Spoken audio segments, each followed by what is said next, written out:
বউকে যখন দায়িত্ব নিয়ে নিয়ে এসেছি তখন এই প্রশ্ন উঠছে কেন? আর তুমি এই কথা বলছোই বা কেন? আমি তোকে বিয়ে করে নিয়ে এসেছি। তুমি যখন এই বাড়িতে এসেছিলে কি ভেবে এসেছিলে? চলে যাবে বলে? তাহলে ওর চলে যাওয়ার কথা ভাবছো কেন তুমি? কেন চলে যাবো আমি? আমি আমার বয়ের ঘরে আছি, আমি কেন চলে যাবো? আমার বিয়ে হয়ে গেছে, তুমি জানো না? তুমি চলে যাও আমাদের ঘর থেকে। পুতুল, কি বললাম আমি? যা মেয়ে, দুদিনে না সংসারটা লাটে উঠিয়ে ছাড়বে বলে দিলাম। আমি কিন্তু দেখতে পারবো না, কিচ্ছু করতে পারবো না। আমি তীর্থ বলে রাখলাম তোমাকে, আমার উপর কোনো ভরসা করো না। করছি না তো। পুতুলের ক্ষেত্রে তোমার উপর আমি কোনোভাবেই ভরসা করছি না, কারণ আমি জানি পুতুলের ব্যাপারে তুমি কোনোভাবেই কোনো ভরসার জায়গা তৈরি করতে পারো না, কারণ তুমি পুতুলকে সহ্য করতেই পারছো না।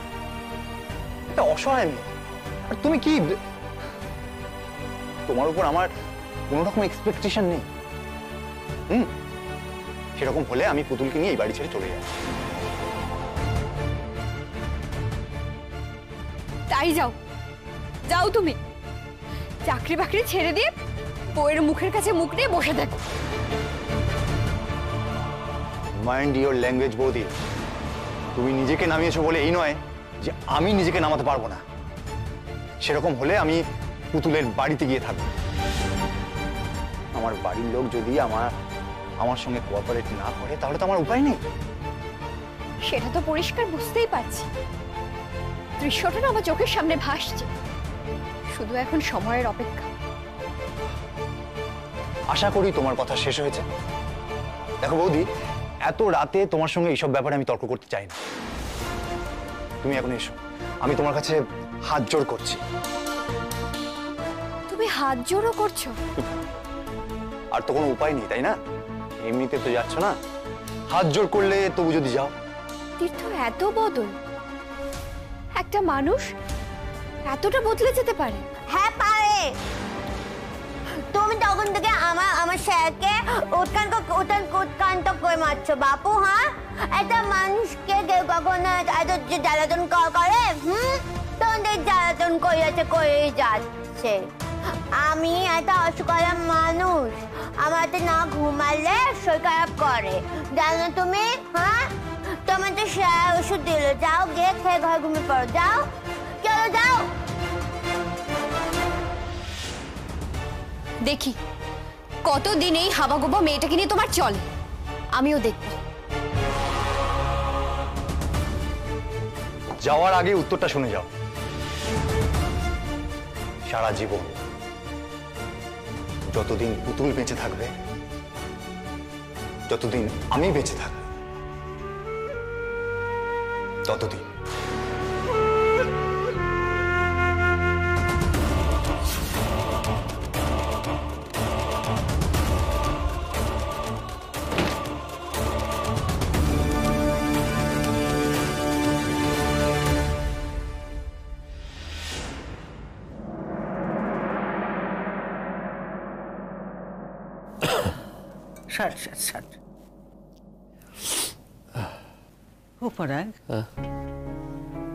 আচ্ছা সত্যি করে বল দেখিনি, এই পাটা কি কোনোদিনও ভালো হবে না? হ্যাঁ না মা,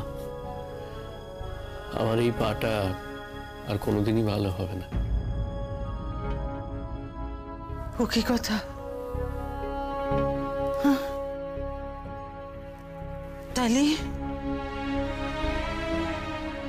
তাইলে আমাদের সারাটা জীবন চলবে কি করে? না না, আমার কথা নয়, আমার কথা বাদ দে। ও তোর বাবার পেনশন আছে, আমি ঠিক চালিয়ে নেব, কিন্তু তোর কি করে চলবে সারাটা জীবন? কর্মফল মা, যে অন্যায়গুলো আমি করেছি তার শাস্তি তো আমাকে পেতে হবে। না বাবা, ওভাবে ভাবতে হয় না, ভেবো না। তবে একথাও ঠিক, বৌমাটা এত ভালো মেয়ে, তো তার সঙ্গে তুমি এমন খারাপ ব্যবহার না করলেই পারতে। না না, আমি জানি বাবা, ওই সময় যদি পলু আর তার বউ এসবের মধ্যে ঢুকে না পড়তো না, তাহলে কখনো তুমি এমনটা করতে না, কখনো খারাপ ব্যবহার করতেই না। জানি আমি। ছেড়ে দাও না মা, কি হবে এসব কথা ভেবে বলো? আমি যেরকম মানুষ সেরকম কাজই আমি করেছি। দেখো, মাঝখান থেকে আমি এটা ভাবি যে শিমুল তো এই অবস্থাটা থেকে মুক্তি পেল, ভালোই হয়েছে। আমি সেদিন ওকে বলছিলাম যে শিমুল তুমি এই চাকরিটা করো, বললাম। আর আমি এটা খুব ভালো করে জানি মা, ও ভবিষ্যতে যাই করুক না কেন, যেখানেই থাকুক না কেন, এমনকি ও যদি নিজের সংসারটাও করে, দিনের শেষে কিন্তু তোমাকেও দেখবে। না বাবা না, আমাকে দেখার কিছু নেই, তুই বিশ্বাস কর। আমাকে দেখার কিছু নেই। যে বললুম না তোকে, তোর বাবার পেনশন আছে, তাছাড়া এত বড় একখানা বাড়ি আছে তো। হ্যাঁ, এই পরাগ, আজকাল না আমার মাঝে মধ্যে ভয় হয়। কেন জানি না মনে হয় যে পলু যদি কখনো কোনো ছলে বলে কৌশলে আমাকে না জানি এই বাড়িখানা হঠাৎ বিক্রি করে দেয়, তাইলে কি হবে? পথে বসে যাব না। না পরাগ না, সেরম হলি না। আমি বাড়িখানা বিক্রি করে দেব, আর সেই পয়সা দিয়ে আমার আর আমার ছেলের ঠিক চলে যাবে। হ্যাঁ, কি বল? কিন্তু ওই কথা গিয়ে দাঁড়ালো যে তোর জীবনটার কি হবে? আমার সুস্থ সবল তাজা ছেলে, তোরে কি হলো বাবা? মা, দুঃখ করো না মা, দুঃখ করে কি করবে বলো? আমিও না আর দুঃখ করি না, মেনে নিয়েছি। আমি এটা বুঝতে পেরেছি যে এটা আমার কপালে লেখা ছিল। যা কপালে লেখা আছে সেটাই তো হবে। কিন্তু কি জানো তোমার, আমার যেটা হয়েছে না, এটাতে আমি এক প্রকার শান্তি পাচ্ছি, জানো তো। শান্তি? কি কথা বাবা, শান্তি পাচ্ছ বলছো কেন? বলতে নেই? হ্যাঁ মা, শান্তি পাচ্ছি। শান্তি পাচ্ছি এটা ভেবে যে আমি এতদিন পরে প্রায়শ্চিত্ত করার একটা সুযোগ পেলাম।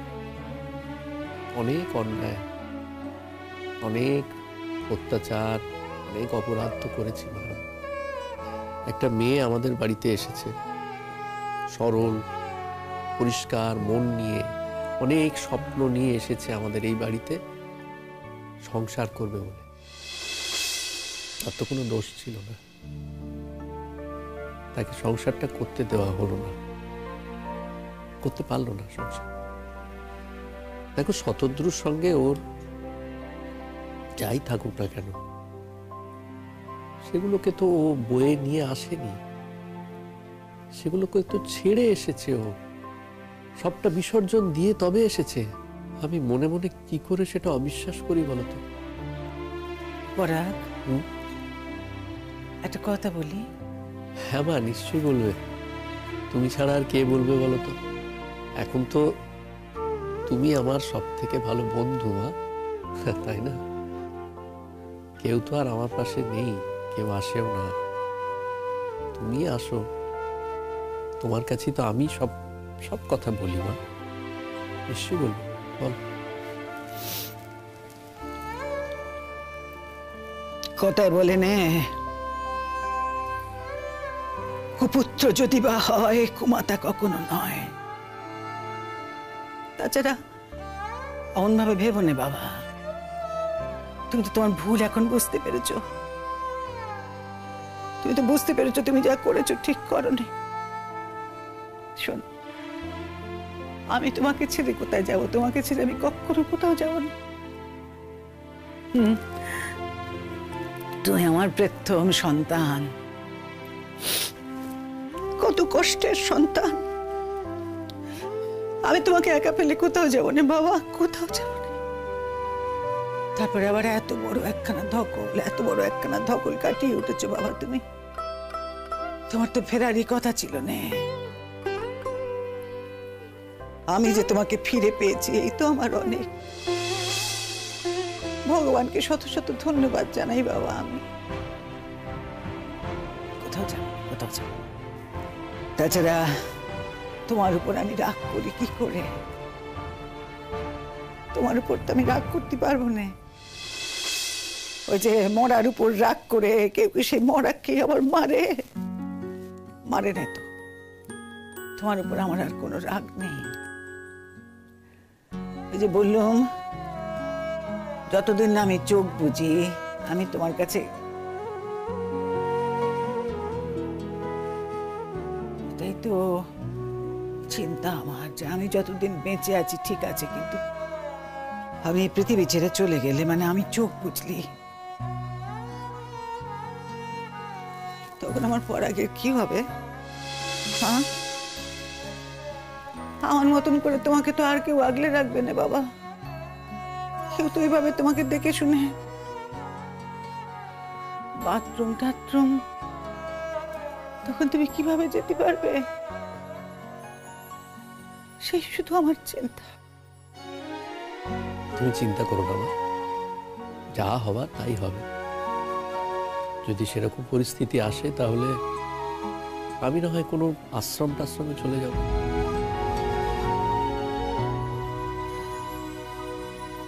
ও কি কথা? আশ্রম এটা? না, ও সমস্ত আমি সহ্য করতে পারবো না, কিন্তু সব কথা নয়। যাই হোক, তুমি একটা কি বলছিলে মা, বলো। ও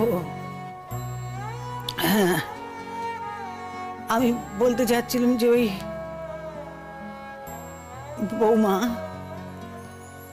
বৌমা তো এখন এখানেই থাকে, মানে পাড়াতেই থাকে, ওই হয়তো বিপাশাদের বাড়িতে থাকে। এখানে রয়েছে যখন এক আধবার আসবে ঠিকই।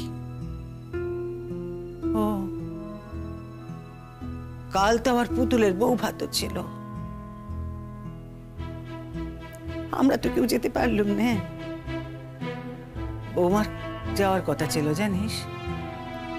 আমার কি মনে হয় বৌমা আজ একবার আসবে, ওই পুতুলের ওখানে কি হলো না হলো সে খবর টবর দিতে আসবে। সে মেয়ে নতুন জায়গায় গিয়ে পড়েছে, কেমন আছে না আছে কি করছে, আমাকে ছেড়ে তো থাকে নেই কখন। জন্মস্থল মাকে ছেড়ে থাকেনি কোথাও। ওই একবার ওই দিঘানা কোথায় গেছিল বৌমার সঙ্গে, তাছাড়া। তাই ভাবছিলাম যে কান্নাকাটি করলো কি করলো না সে সমস্ত কথা, মানে কেমন আছে না আছে বৌমা তো সব জানাতে আসবে। ওই তুতুলরাও গেছিল আমি জানি, তো অনেক রাতে ফিরেছে বোধহয়, এখনো তো তুতুলরা কেউ এলো নে। ওদের কাছেও পরে জেনে নিতে পারি, কিন্তু বৌমা যদি আসে তাইলে তাকে একবার বললে হয় না? কি বলবো? না, আমিও বলবো। আমি তার হাতে পায়ে ধরে বলতে পারি, কিন্তু তুমি যদি বলো যে তুমি এখন ভালো হয়ে গেছো, সে যদি তোমার সঙ্গে থাকতে রাজি হয়। না মা, না, অসম্ভব। এই কথাটা আমি ওকে বলতে পারবো না। এতটা স্বার্থপর আমি হতে পারবো না মা, আমাকে তুমি ক্ষমা করো। কি আছে বলতো?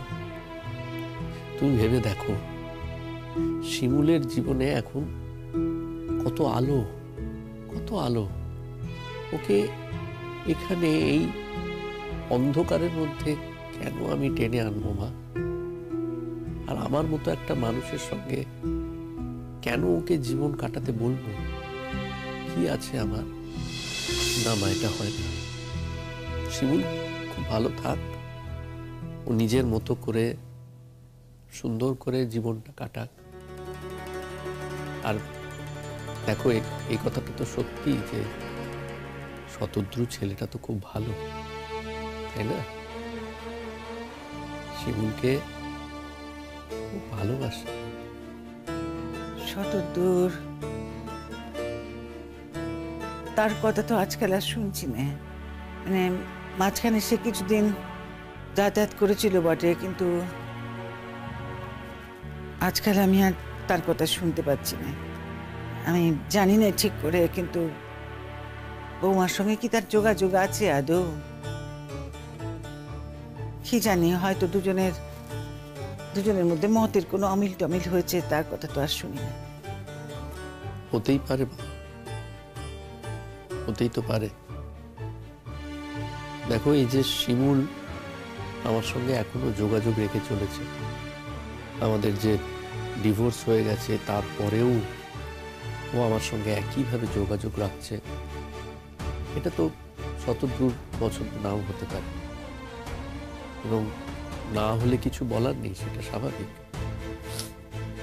সেই জন্যই তোমাকে আমি বলছি মা, তুমি না শিমুলকে আর এসবের মধ্যে জড়িও না, ছেড়ে দাও ওকে, নিজের মতো করেও জীবনটা কাটা। আমাদের স্বার্থে আমরা ওকে আর কত ব্যবহার করবো মা?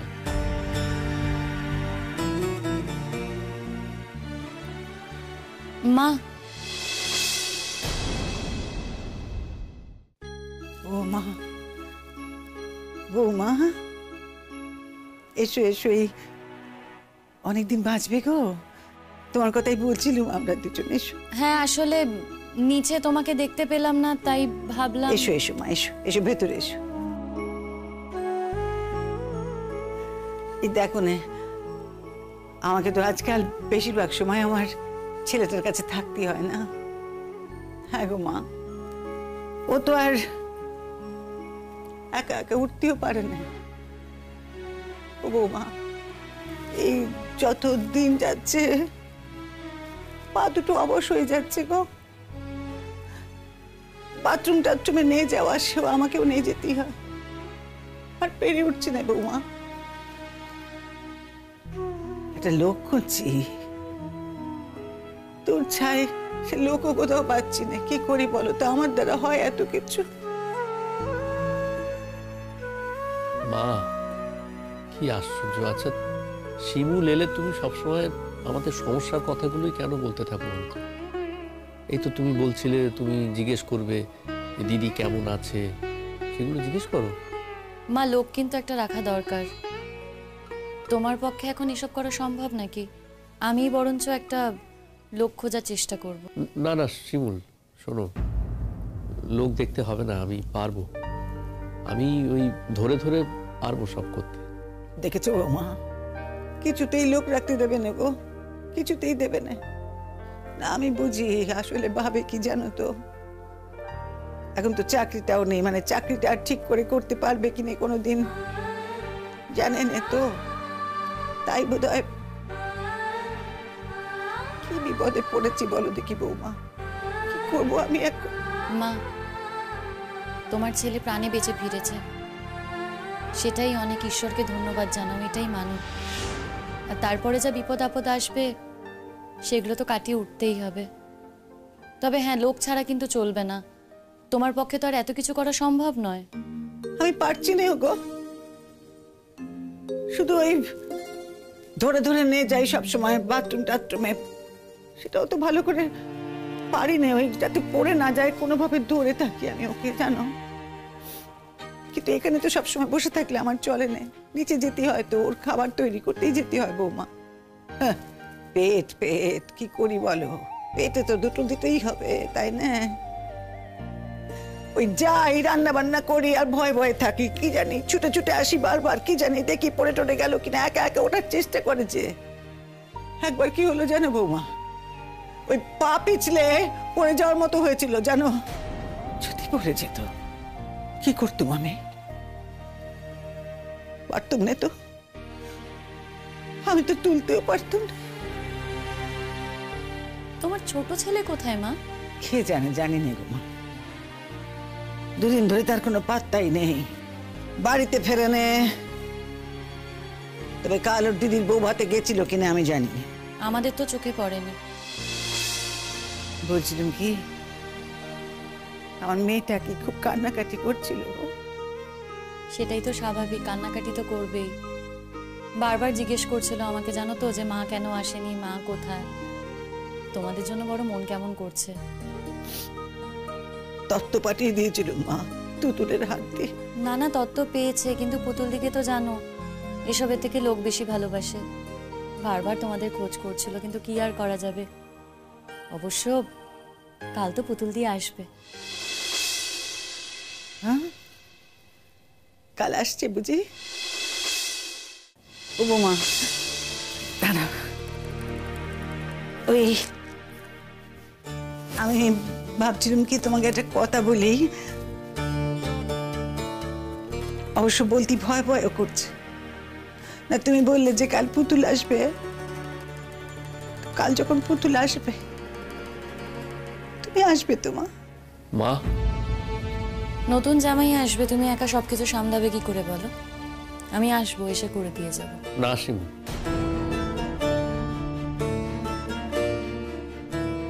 না মানে? দেখো শিমুল, আমি তোমাকে একটা কথা বলি। তুমি না এই বাড়ির জন্য আর বেশি ভেবো না।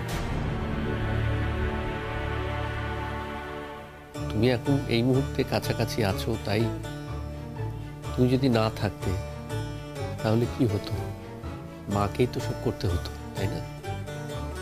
যদি প্রয়োজন হয়, মা না হয় যাবে বাইরে দোকান থেকে খাবার কিনে আনবে। যদি সেটাও না হয়, তাহলে আমাদের পাশেই তো কাকিমা রয়েছে, কাকিমাকে বলবে, মা রিকোয়েস্ট করবে, কাকিমা না হয় হাতে হাতে একটু সাহায্য করবে। তোমার এসবের মধ্যে থাকা দরকার নেই শিমুল। তোমার জীবনের অনেকটা মূল্যবান সময় তুমি নষ্ট করেছো আমাদের এই পরিবারের জন্য, আর তোমাকে সেই সময়টা নষ্ট করতে হবে না। তাছাড়া দেখো, এই কথাটা হয়তো আমার বলা ঠিক হবে না, তাও বলছি। এই শতদ্রুর সঙ্গে তোমার মিসআন্ডারস্ট্যান্ডিং যদি হয়ে থাকে, কে বলতে পারে, হয়তো এই কারণগুলোর জন্য হয়েছে। একবার ডিভোর্স হয়ে যাওয়ার পরেও আবার সেই স্বামীর জন্য তুমি এত কিছু। আমি যেটা করেছি একজন মানুষ হিসেবে করেছি, স্বামী ভেবে করিনি। আর কেউ যদি এটা না বোঝে, সেটা পুরোপুরি তার সমস্যা।